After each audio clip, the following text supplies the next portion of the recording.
ఆత్మ వైపుత్ర నామాసి వైజ్ఞానిక విశ్లేషణ. ఒక మగవాని వంశం కేవలం వారి తండ్రిదే, తల్లిది కాదు. ఎందుకని?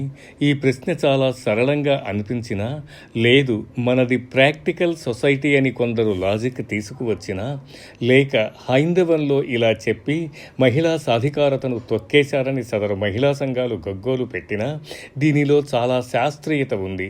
మన ఋషులు ఎంతో ఆలోచించి ఈ విషయం నిర్దేశించారు. నేటి శాస్త్ర సాంకేతిక విప్లవం ద్వారా కొన్ని మనం నిరూపించగలుగుతున్నాం నేడు. దీనిలో శాస్త్రీయత ఒకసారి పరిశీలిద్దాం. ప్రతి జీవిలోనూ డిఎన్ఏలో ఎన్నో క్రోమోజోమ్స్ ఉంటాయి. కానీ మానవునిలో ఉన్న 23 జతల క్రోమోజోమ్స్లో సదరు స్త్రీకి ఎక్స్ క్రోమోజోమ్స్, అలాగే పురుషునికి వై క్రోమోజోమ్స్ ఉండటం సహజం.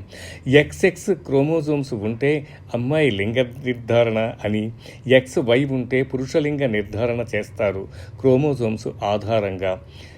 పిండం ప్రాణం పోసుకుంటూ ఉండగా ఈ వై క్రోమోజోమ్స్ ఆడ లక్షణాలను అణగదొక్కి పురుష లక్షణాలను పెంపొందిస్తుంది. ఈ వై క్రోమోజోమ్ అన్నది తల్లికి ఉండదు.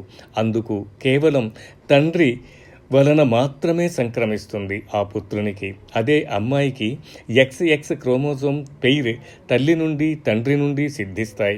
ఈ ఎక్స్ క్రోమోజోమ్ కలిసినప్పుడు ఇద్దరి లక్షణాలను పణికిపుచ్చుకుంటాయి.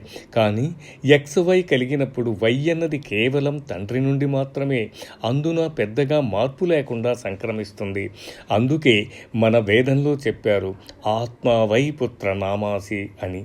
అంటే తండ్రి అదే రూపంలో కొడుకు అవుతున్నాడు అని.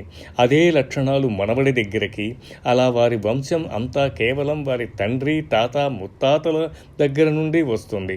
అందుకే మగవారిని వంశోద్ధారకుడు అనేది.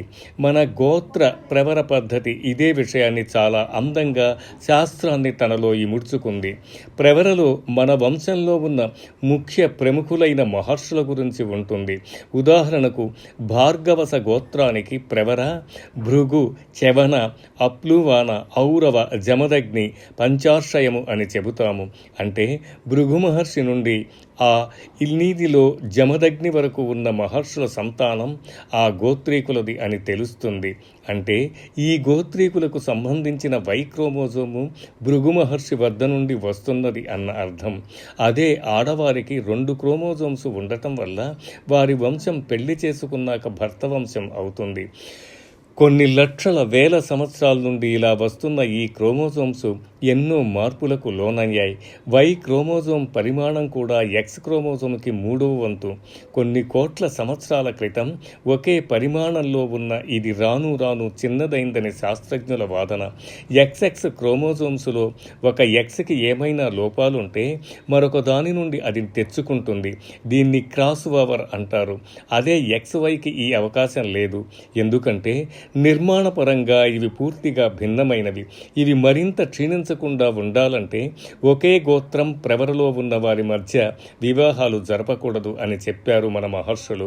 అంతేకాక ఈ XXలో XYలో Xలలో ఉన్న ఏమైనా జన్యుపరమైన లోపాలు కానీ మరింత హెచ్చరిల్లే అవకాశం ఉండి వీటిని పూర్తిగా నిషేధించారు. ఇలా దగ్గరలో ఉన్న XY XXలు కలుస్తూ పోతే మొత్తానికి ఆ వంశంలో వై క్రోమోజోమ్స్ కనుమరుగయ్యే అవకాశం కూడుగా తీర్చు. మన మహర్షులు ఎంతో దూరదృష్టి ఉన్నందున వారు ఈ స్వగోత్రీకులను వివాహం వద్దన్న నియమం పెట్టారు. అది కూడా ఈ జనరేషన్ నుండి 6 తరాలు పూర్వం వరకు అలా కలిసి ఉండకూడదు అని.